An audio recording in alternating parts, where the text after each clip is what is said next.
La escena es conocida por todos, pero comprendida por pocos. Estamos en Betania, el aire está cargado de luto y el olor a incienso se mezcla con el polvo del camino. Marta ve a María lloran a un hermano perdido, pero Jesús, el Maestro, no llega con el rostro de quien va a pedir un favor al cielo. Él llega con la certeza de quien ya ha visto el final de la historia, antes de que la piedra fuera removida, antes de que el milagro fuera una realidad física. Jesús hizo algo que desafía toda la lógica de nuestra educación religiosa moderna. Alzó los ojos al cielo.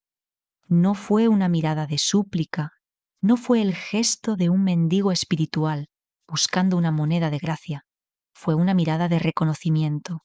Sus palabras fueron: Padre, te doy gracias porque me has oído. Hermanos, detengámonos aquí un momento.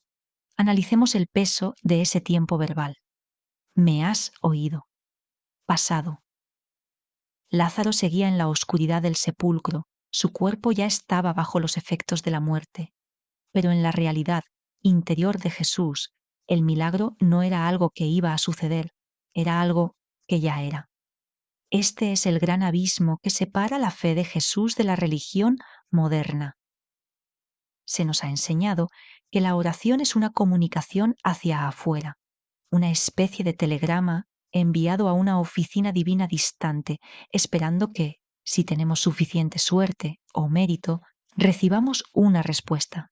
Nos enseñaron a hablarle a Dios, a pedirle que por favor intervenga, a mendigar por nuestra salud, por nuestro pan, por nuestra paz. Y cuando el milagro no llega, la explicación es siempre la misma. No tuviste suficiente fe. No era el tiempo de Dios. Su plan es un misterio. Pero, ¿y si te dijera que el misterio no está en el plan de Dios, sino en el método que hemos olvidado? Jesús no estaba tratando de convencer a su Padre de que resucitara a Lázaro. Él estaba operando desde un estado de conciencia donde la muerte no tiene autoridad. Él no pedía el milagro. Él lo reconocía como una realidad preexistente en el reino del Espíritu.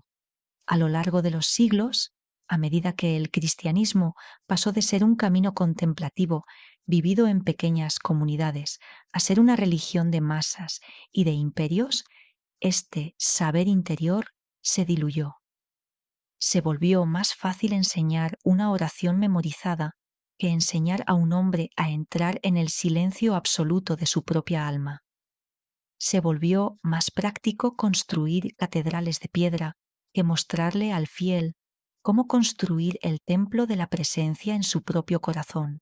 Hoy muchos de ustedes sienten que sus oraciones chocan contra el techo, sienten que están gritando en una habitación vacía. Y la razón es simple, pero profunda. Estás orando desde la separación. Estás orando como alguien que no tiene a alguien que tiene. Y en el reino de Dios, la ley es distinta. A todo el que tiene se le dará más. Jesús no oraba desde la carencia, oraba desde la plenitud. Él no veía un cadáver, veía la vida eterna manifestándose a través de su cuerpo. En esta primera parte de nuestro viaje, debemos desaprender, debemos dejar de ver a Dios como un juez externo al que hay que persuadir. Dios no es un juez, es la fuente. Y tú no eres un extraño pidiendo audiencia, eres el cauce por donde esa fuente desea fluir. Pero para que el agua fluya, el cauce debe estar limpio de ruidos, de dudas y de la arrogancia de creer que somos seres separados de la divinidad. Si comprendemos que Jesús no oraba como un mendigo, sino como un heredero, la pregunta inevitable es: ¿cómo llegamos a ese estado? La respuesta no se encuentra en un libro de teología complejo, sino en una instrucción simple que Jesús dejó en el Sermón del Monte, en Mateo 6. Una instrucción que, lamentablemente, ha sido reducida a un consejo de privacidad, cuando en realidad es un mapa hacia la dimensión más profunda del ser. Jesús dijo: Cuando ores, entra en tu aposento, cierra la puerta y ora a tu Padre que está en lo secreto. En el mundo hispanohablante, a menudo interpretamos aposento como una habitación física, un lugar tranquilo en casa. Pero el griego original guarda un tesoro. La palabra es tamión. En la antigüedad, el tamión no era simplemente un dormitorio, era la cámara del tesoro, el lugar más interno de la casa, donde se guardaban las riquezas y donde el dueño se retiraba para estar en absoluta seguridad. Jesús no nos estaba dando un consejo de arquitectura exterior, nos estaba revelando la geografía de nuestra propia alma. Entrar en tu tamión significa descender por debajo de la superficie de tu vida cotidiana. Significa ir más allá de tu nombre, de tu nacionalidad, de tus problemas económicos y de tus heridas emocionales. Es ese espacio sagrado dentro de ti que existe antes de que tus pensamientos comiencen. Es el silencio que sostiene tus palabras. Pero aquí viene la parte más difícil y a la vez la más poderosa. Cierra la puerta. Hermanos, ¿cuántas veces hemos orado con la mente llena de facturas por pagar, de resentimientos con el prójimo o de ansiedad por el futuro? Eso no es cerrar la puerta. Eso es llevar el mercado al templo.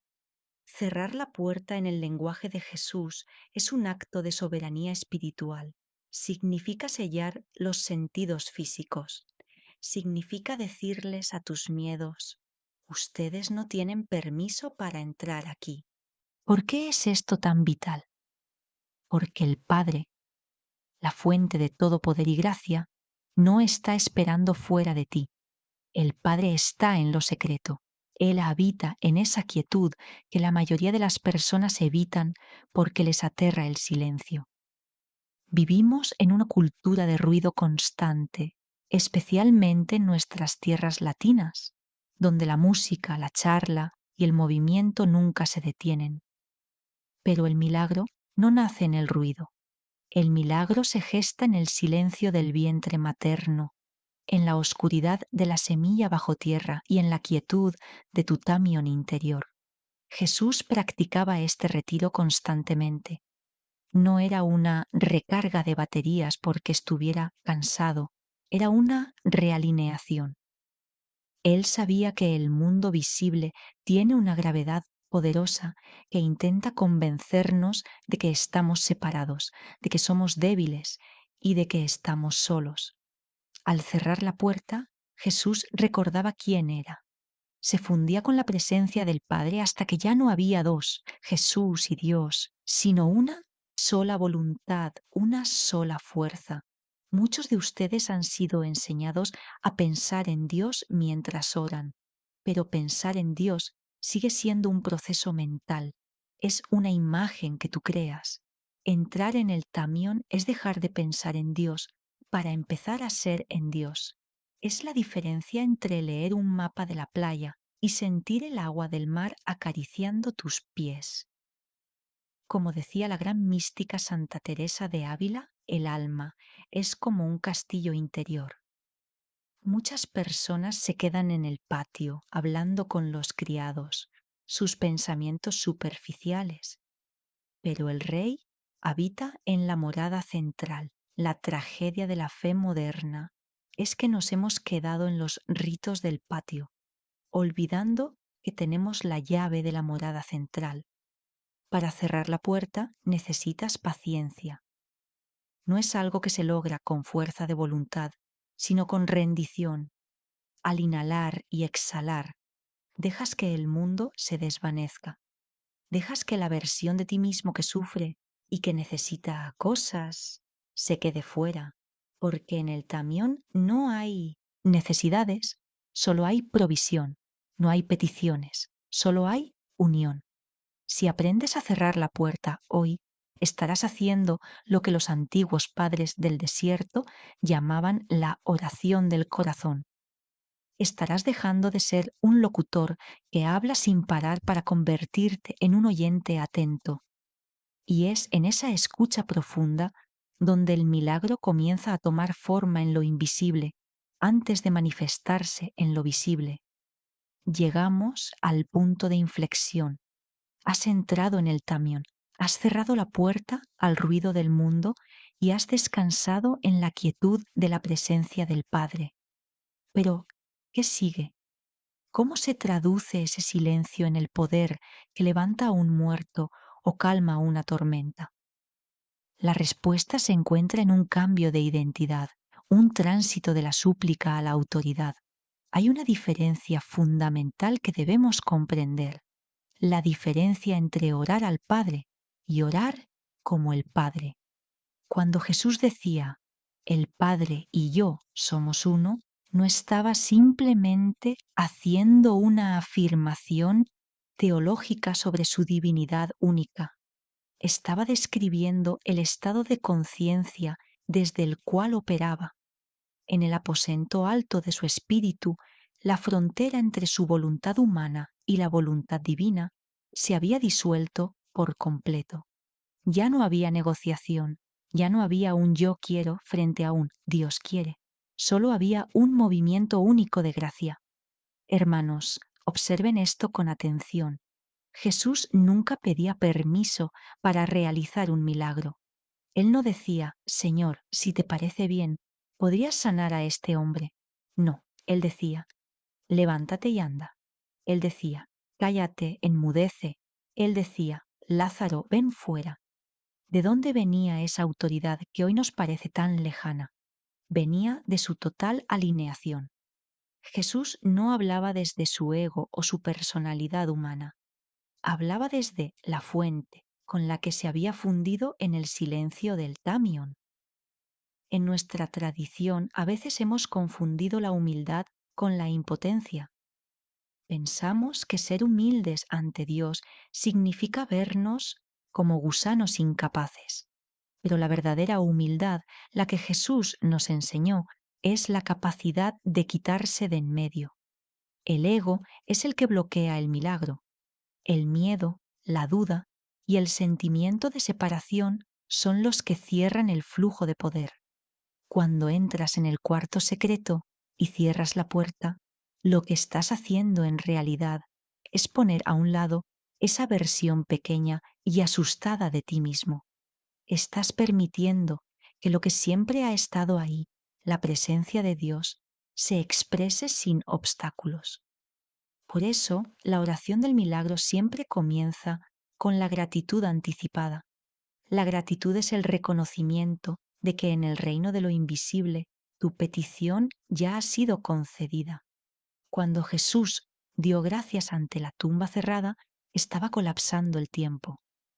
Sus ojos físicos veían una piedra, pero sus ojos espirituales veían a su amigo caminando.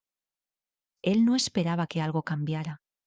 Él sabía que ya había cambiado en el origen de todas las cosas. ¿Cómo puedes aplicar esto en tu vida hoy, aquí en nuestra tierra, con tus luchas y tus esperanzas? No te pido que mañana intentes mover montañas de piedra, sino que empieces a mover las montañas de tu propia conciencia. Esta noche o mañana al despertar, busca esos 10 minutos de paz. Siéntate, no empieces a hablar de inmediato.